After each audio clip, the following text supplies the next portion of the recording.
ধারাবাহিকের শুরুতে দেখা যায় বিদ্যা তো কাশ্যপবাবুদের বাড়িতে চলে গেছে। তোরসা বিদ্যাকে দেখে বলছে, তুমি এখানে কি করতে এসেছো? তোমাকে এখানে ঢোকার অধিকার কে দিল? কপিলও বিদ্যাকে বলছে যে তুই ঢোকার সময় তোকে সিকিউরিটি গার্ড আটকায়নি, তোকে সিকিউরিটি গার্ড এখানে ঢুকতে দিল কি করে? কেউ তখন বিদ্যাকে বলছে যে ওদের কথা বাদ দাও তো, তুমি আসো আমাদের সঙ্গে ব্রেকফাস্ট করবে, আসো। বিদ্যা তখন সোজাসুজি জানিয়ে দেয় যে এ বাড়ির খাবার জীবনে আমার গলা দিয়ে নামবে না। বিদ্যা এরপর কাশ্যপবাবুকে বলছে যে আমি আপনার কাছে এসেছি। কপিল তখন বিদ্যাকে বলছে যে এই আগে তুই আমার সঙ্গে কথা বল, দেখতে পাচ্ছিস না উনি এখন বিজি আছে, ওনার ড্রেস দেখে বুঝতে পারছিস না উনি এখন বেরোবে, আমরা সবাই বেরোবো এই সময়, কারণ আমাদের বাড়ির সামনে একটা অনুষ্ঠান আছে। বিদ্যা তখন বলছে যে তোমাদের বাড়ির অনুষ্ঠান উৎসব এইসব নিয়ে না আমার কোনো ইন্টারেস্ট নেই, আমি শুধু ওনার কাছে এসেছি। এরপর বিদ্যা কাশ্যপবাবুকে বলছে যে আপনি রানী ধরে বড্ড টান মারেন তাই না? আপনি কি ভেবেছেন আপনি টানলেই আমি আমি ছিটকে খান খান হয়ে যাব? না না মিস্টার ব্যানার্জি, সেটা সম্ভবই না। সে তখন বিদ্যাকে বলছে যে এই তুমি কাকে মিস্টার ব্যানার্জি বলছো বলো তো, উনি তোমার বাবা। বিদ্যা তখন বলছে যে আপনি এখনো মানেন উনি আমার বাবা? সে আমাকে মেরে ফেলার জন্য উঠে পড়ে লেগেছে, সে আবার আমার বাবা? এরপর কাশ্যপবাবু খাবার টেবিল থেকে উঠে বিদ্যার কাছে গিয়ে বলছে, কি চাও তুমি? বিদ্যা তখন বলছে যে একটু আগে জানতে পারলাম না ওই মৃন্ময় ব্যানার্জির কেসটা নিয়ে একটা কনফিউশন আছে, একটা ধাঁধা তৈরি করেছেন আপনি। কাশ্যপবাবু তখন বলছে যে কি ধাঁধা? বিদ্যা তখন বলছে যে যারা পক্ষে সাক্ষী দিয়েছিল তাদেরটা আমি পড়েছিলাম, আর যারা বিপক্ষে সাক্ষী দিয়েছিল তাদেরটা আমার পড়া হয়নি, কিন্তু তাদের মধ্যে একজন বলেছে যে রাস্তায় চলন্ত গাড়ি দাঁড় করিয়ে মৃন্ময় ব্যানার্জিকে খুন করা হয়েছিল এবং খুন করেছিলেন কৃষ্ণ গোপাল। আপনারা প্রমাণ করেছিলেন যে দুটো গাড়ির ধাক্কা লেগেছিল আর সেই কারণেই ওনার মৃত্যু ঘটেছিল। কাশ্যপবাবু তখন বলছে যে হ্যাঁ ওটাই তো ঘটেছিল। বিদ্যা তখন সরাসরি বলে না, আপনি খুন করেছিলেন, আপনারা সবাই মিথ্যে কথা বলছেন, আপনারা পুরো ব্যাপারটাকে সাজিয়েছেন, আপনারা জলের মতন টাকা খরচা করে যিনি আমাকে এই বাড়িতে দত্তক নিয়ে এসেছিলেন তাকে মেরে ফেলেছেন। কাশ্যপবাবু তখন বিদ্যাকে বলছে যে কি প্রমাণ আছে তোমার কাছে? তখনই থানার বড়বাবু পঙ্কজ এসে বলছে যে আমি প্রমাণ। কাশ্যপবাবু পঙ্কজকে বলছে আপনি জানেন আপনার থেকে কত বড় বড় অফিসার আমার কাছে আসতে গেলে আগে থেকে টেলিফোনে ফোন করে জিজ্ঞাসা করে আসে? পঙ্কজবাবু তখন সরাসরি জানিয়ে দেয় যে তারা আসে আপনার সাথে সাক্ষাৎ করতে, চা কফি খেতে, আর আমি এসছি ইনভেস্টিগেশন করতে। ইউ তখন পঙ্কজকে বলছে যে আপনি তাহলে এখানে কি করতে এসেছেন, একটু খুলে বলবেন? পঙ্কজ বলছে যে আমি বিদ্যাকে জানাতে এসেছি যে ওনার মা কিভাবে খুন হয়েছিল।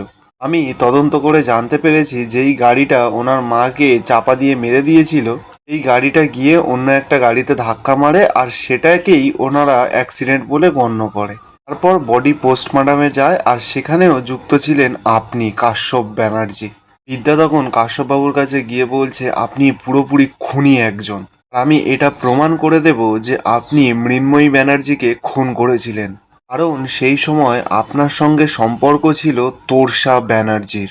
সে তখন কাশ্যপকে গিয়ে ধরেছে, বলছে যে এসব বিদ্যা কি বলছে, আমার সঙ্গে সম্পর্ক ছিল বলে তুমি মৃন্ময়ীকে খুন করেছিলে?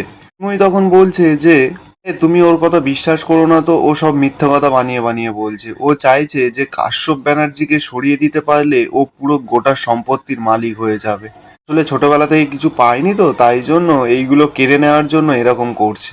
ব্যাস বিদ্যা তো রেগে যায় আর শ্রীময়ীকে একটা ঠাঁসিয়ে চড় মারে। পর বিদ্যা সকলকে বলছে একটা গাড়ি হঠাৎ এসে থামলো আর আর মাকে খুন করলো, আর সে কে খুনটা করেছিল? কৃষ্ণ গোপাল। এবং সেই গাড়িতে আপনিও ছিলেন, মানে কাশ্যপ ব্যানার্জি। বাড়ির সকলে তো কথাটা শুনে পুরো চমকে যায়। বিদ্যা এরপর বলছে এরপর সেই গাড়িটাতে অন্য একটা গাড়ি ধাক্কা দেয় আর আপনারা পুরো কেসটাকে অ্যাক্সিডেন্ট হিসাবে চালিয়ে দিলেন। অন্য গাড়িটা কার সেটার খোঁজটা এখনো চলছে, আর যেই গাড়িটাতে মৃন্ময় ব্যানার্জি ছিলেন সেই গাড়িটাতে ধাক্কা দেওয়ার পরে পুরো ইনসিডেন্টটা অ্যাক্সিডেন্ট হিসাবে প্রমাণ করা হলো। যেহেতু ওই একই গাড়িতে আপনিও ছিলেন, আপনারও হাতে পায়ে সামান্য চোট লেগেছিল, তার জন্য আপনি হাসপাতালে অ্যাডমিটেডও ছিলেন 2 দিনের জন্য, তাও আবার নাটক করে। পর আপনারা পুরো ডার্টি গেম খেলেছিলেন, এই মুখোশটা না আপনার আমি টেনে ছিঁড়ে ফেলবো। বাবু তখন বিদ্যাকে বলছে কিচ্ছু করতে পারবে না তুমি আর তোমার ওই খাসনবিশ, বেশি কিছু করতে এলে না তোমাকে দুনিয়া থেকে সরিয়ে দেব, তারই প্রিপারেশন চলছে। তুমি এই পরিবারের বোঝা, তুমি আমার বোঝা, তোরসার বোঝা, এমনকি তুমি তোমার গর্ভধারিণী মায়েরও বোঝা। বিদ্যা তখন বলছে যে কে আমার গর্ভধারিণী মা? কে আমার বাবা? কে ওই কৃষ্ণগোপাল? এখান থেকে পারি আমি তো খুঁজে বের করবই করব। ওকে বলে রাখবেন আমি ওকে কিছুতেই ছাড়বো না। প্রফেসরের তকমাটা যখন সরিয়ে দিয়েছি না, তাহলে এখন ওকে খুঁজে বের করা আমার কাছে কোনো ব্যাপারই না। এখন আমার সামনে একটাই লক্ষ্য, আপনাকে জেলে পাঠানো। আমি আপনাকে বলে দিয়ে গেলাম আমি সমস্ত কিছু প্রমাণ করব কোর্টে দাঁড়িয়ে।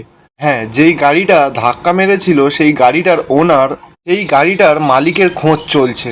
আপনি ভাববেন না আপনি আমার প্যাঁচে পড়ে গেছেন। বলেই বিদ্যা ওখান থেকে বেরিয়ে যায়।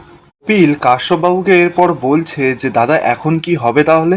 কাশ্যপবাবু জানায় যে চিন্তা করিস না, এখন আমার হাতে দুটো বড় অস্ত্র আছে। কপিল তখন বলছে যে কে? কাশ্যপবাবু জানায় গোপাল বোর্ডওয়ালা আর তার মেয়ে। আর এখানেই আজকের এপিসোডটা শেষ হচ্ছে। দেখা হবে অন্য কোনো নতুন পর্বের আপডেটের সঙ্গে।